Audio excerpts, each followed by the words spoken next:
이 건물은 기본적으로 뭔가를 덧댄 게 아니라 조금씩 덜어내면서 좀 미적으로 좀 흥미로운 부분이 남겨졌다면 그 상태를 그대로 남기는 방식으로 디자인을 했거든요. 그 표현이 좋은 것 같아요. 우리는 뭐를 덧댄 게 아니라 이 집은 뭔가 덜어내는 과정을 계속 했다는 게. 왜냐하면 덧댈 돈이 없었죠. 덧댈 돈이 없었기 때문에. 네. 구보건축이라고 하는 설계 사무소고요. 여기는 홍지학 충남대 교수이고 저는 구보건축 조윤희 대표고요. 전봇대집은 여기가 그 서울역 서부역 쪽에 서계동이라고 하는 되게 오래된 동네에 있던 곳인데요. 이쪽이 봉제 공장이 많이 있는 동네였어요. 이 집도 역시 1층에 봉제 공장이 있었고 2층에는 이제 가정집이 있었던 2층짜리 건물이고요. 그거를 저희가 작년에 리모델링을 하게 되었습니다. 그래서 해서 지금은 1층은 한 5평 정도 되는 아주 작은 규모를 저희가 전시실로 사용을 하고 있고요. 나머지 공간은 지금 심플리에라는 카페가 들어와서 운영을 하고 있습니다. 2층을 저희가 사무실로 사용을 하고 있습니다. 저희가 전봇대집이라고 이름 붙인 게 여러 가지 의미가 있는데, 건물 바로 앞에 흔한 전봇대가 서 있는데 거기에 엄청나게 많은 선들이 몇 개 있었어요. 그리고 또 건물 인면을 보시면은 움푹 들어간 부분이 이렇게 눈물 자국처럼 이렇게 나 있는데, 그건 이제 뭐였냐면 도시가스 관이 지나가는 부분을 예전에 설계하신 분이 면을 셋백을 시켜서 그렇게 만들었더라고요. 정리할 부분은 정리하지만 그게 디자인의 일부분이 될 수 있도록 외관은 그런 식으로 저희가 디자인을 했습니다. 여기가 되게 어둡고 이 길이 특히 저녁에는 아주 컴컴했어요. 그래서 이 공간을 만들 때 제일 신경을 쓴 거는 건물이 가급적 좀 밝았으면 좋겠다. 그래서 밖에 외장도 하얀색으로 다 두른 것이 조금 과장될 정도로 좀 밝게 만들고 싶은 생각이 있었고, 창호들도 좀 크게 열어가지고 빛이 좀 항상 흘러나오는 건물이 됐으면 좋겠다. 1층 같은 경우는 그거를 좀 더 극대화하기 위해서 외벽이 다 쳐져 있었던 건물을 구조체를 남겨놓고 다 뜯어내고 전체를 이제 가장 투명한 유리로 두르고, 이 건물이 이 골목과 만나는 그 경계부가 거칠게 만나고 있었는데 그 부분을 사람들에게 친숙한 이미지를 주기 위해서 화단켜를 저희가 계획을 해서 화단을 거쳐서 카페가 보이고 다시 골목이 보이고 하는 그런 부분을 좀 중요하게 생각을 했습니다. 저희가 처음 이 건물을 봤을 때 평면적으로 되게 독특했던 것이 벽체가 다 제각기 다른 각도로 서 있고 아주 되게 잘게 공간들이 나눠져 있었어요. 그래서 그 기존에 갖고 있던 공간 구조를 최대한 살리는 방향으로 그 안에서 어떻게 이 공간의 느낌을 바꿀 수 있는 부분이 있을까라는 부분에 좀 신경을 많이 썼고, 그래서 보시는 것처럼 지금 문의 형상을 남겨놓은 부분들이 사실은 각각이 방이었고요. 그 방에서 문을 떼어내고 그 방을 서로 구분짓던 벽들을 헐어내서 이렇게 지금 2켜의 공간을 가지는 사무실을 만들었죠. 벽의 위에 부분을 보시면 이제 보하고 벽체 위에 공간이 좀 비어져 있는데요. 그런 공간들을 두고 나머지 벽체는 그냥 살려서 각자의 약간 프라이버시를 위한 파티션이 될 수 있게끔 그거를 남기는 걸로 했었고요.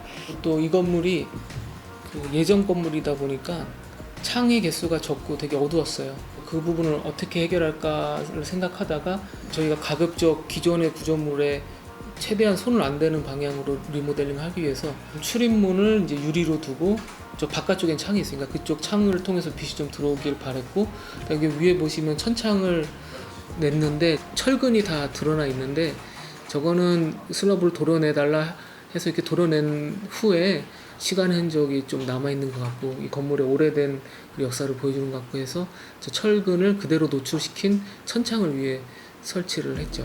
여기 이렇게 숫자가 붙어 있는 거는 내부적으로도 뭐 이렇게 도면을 그리거나 할 때 여기 이렇게 표기를 해놓고 이제 직접 보면서 이거를 체크를 하면, 여기를 회의를 하면서 이거 너무 넓은 것 같아, 이거 너무 좁은 것 같아 이런 거 얘기를 할 때 저거 이렇게 보면서 이렇게 하기도 하고요. 또 이제 건축주분들이 오시면 층고 높이가 천정고가 2.4m가 되면 저 높이까지입니다 이렇게 설명을 드리면 바로 이해를 하시더라고요. 이 건물은 기본적으로 뭔가를 덧댄 게 아니라 조금씩 덜어내면서 미적으로 좀 흥미로운 부분이 남겨졌다면 그 상태를 그대로 남기는 방식으로 디자인을 했거든요. 1층의 기둥도 이렇게 덜어내다 보니까 예전에 그 공장에서 쓰던 셔터가 오르내리던 가이드 레일이 이렇게 부식된 채로 있었어요. 기둥에 붙어 있었는데 그 자체가 근사하다라고 생각을 해서 그거를 그대로 둔 상태로 밖에는 이제 이 새로 덧댄 유리를 감싸가지고 마치 그 안에 기둥하고 가이드레일이 의도적으로 쇼케이스 안에 들어있는 전시된 오브젝트처럼 보이게 하려고 그렇게 밖에를 좀 디자인을 했죠. 근데 그 표현이 좋은 것 같아요. 우리는 뭐를 덧댄 게 아니라 이 집은 뭔가 덜어내는 과정을 계속 왜냐면, 했다는 게 재밌는 표현인 것 같아요. 왜냐하면 덧댈 돈이 없었죠. 덧댈 돈이 없었기 때문에 네.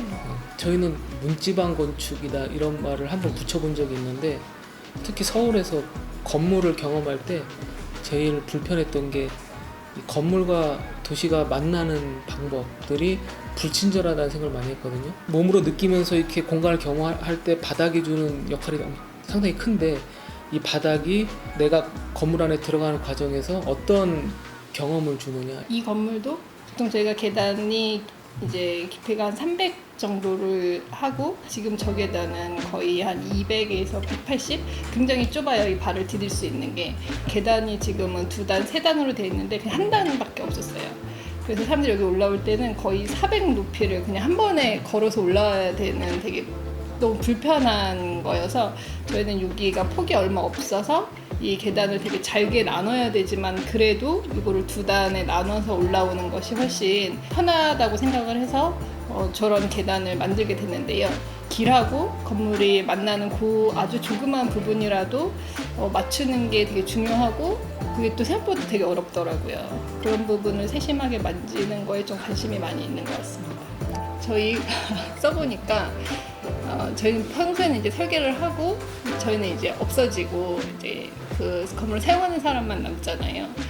그때는 잘 몰랐던 설계를 이렇게 할까 이게 불편하구나 이런 생각들이 생기는 것 같아요. 그러니까 지금 원래 주방이 여기에 있어서 저희가 이거를 그대로 이제 배관이라는 걸 남기려고 여기다 주방을 놨는데 저는 이제 나중에 계속해서 이거를 저쪽 화장실 쪽 옆으로 옮기고 여기를 같이 그 사무 공간으로 했어야 되는구나라던가 생활면에서 그런 것들을 느끼게 되면서 실제 설계하면서 한 번 더 좀 생각을 하게 되는 것 같아요.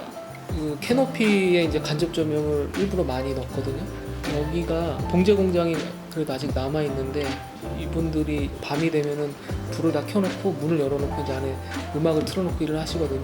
그러니까 뭔가 그것과 같이 어울리는 그런 건물이 될 수 있지 않을까. 서로 이렇게 여기서도 일을 하고 여기서도 좀 불이 좀 켜져 있고 이 되게 그 침체된 골목에 서로 빛을 통해서 너도 있고 나도 있고 그런 느낌을 좀 건물들이 줬으면 좋겠다는 생각을 했어요.